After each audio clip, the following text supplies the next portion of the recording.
आज भी जो बॉलीवुड के फैंस अपने पुराने गानों को याद करते हैं तो रफी साहब और अनुराधा पौडवाल जी की आवाज एक महफिल की तरह उनके दिलों में गूंजती है। ये दोनों आवाजें मिलकर जो जादू बनाती थी वो कहीं और सुनाई नहीं देता। आज के इस सफर में हम लेकर आए हैं उनके कुछ सुपरहिट गाने और उनके पीछे छुपी कहानियाँ जो आपको 70s और 80s के दिनों की याद दिला देगी। 1970 के दौरान जब मोहम्मद रफी बॉलीवुड म्यूजिक इंडस्ट्री में अपने शिखर पर थे, एक नए टैलेंट ने म्यूजिक की दुनिया में कदम रखा, अनुराधा पौडवाल। अनुराधा जी एक यंग और एंथुसियास्टिक सिंगर थी जो इस सफर में अपना नाम बनाना चाहती थी। पहली बार उनकी मुलाकात रफी साहब से उनके मेंटर ने अरेंज की थी। अनुराधा जी को कुछ समझ नहीं आ रहा था कि वो इतनी बड़ी हस्ती के सामने कैसे रिएक्ट करें, लेकिन रफी साहब की ह्यूमैनिटी और वार्मथ ने उनका डर मिटा दिया। ये मुलाकात अनुराधा जी के लिए एक सपने से कम नहीं थी। रफी साहब ने उनका दिल खोलकर स्वागत किया और उन्हें सीखने का मौका भी दिया। ये उनके साथ काम करने का पहला कदम था। रफी साहब और अनुराधा जी ने कई यादगार गानों में अपनी आवाजों का जादू बिखेरा। उनका सबसे पहला सुपरहिट गाना था आप ऐसे न थे।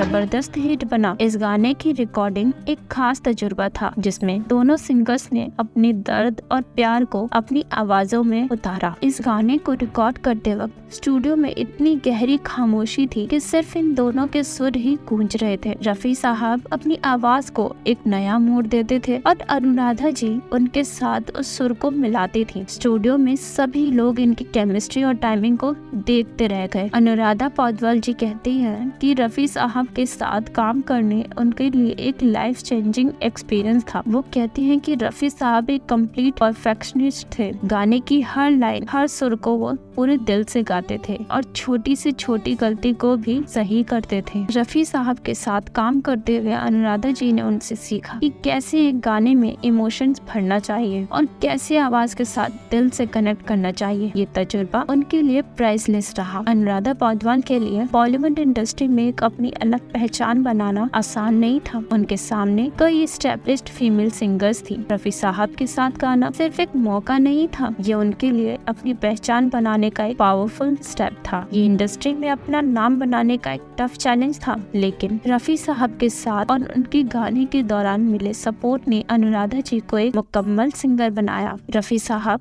और अनुराधा जी के गानों ने सिर्फ बॉलीवुड को ही नहीं पर आम आदमी के दिल को भी छू लिया था। जब आप तो ऐसे ही न थे और तेरे मेरे सपने जैसे गाने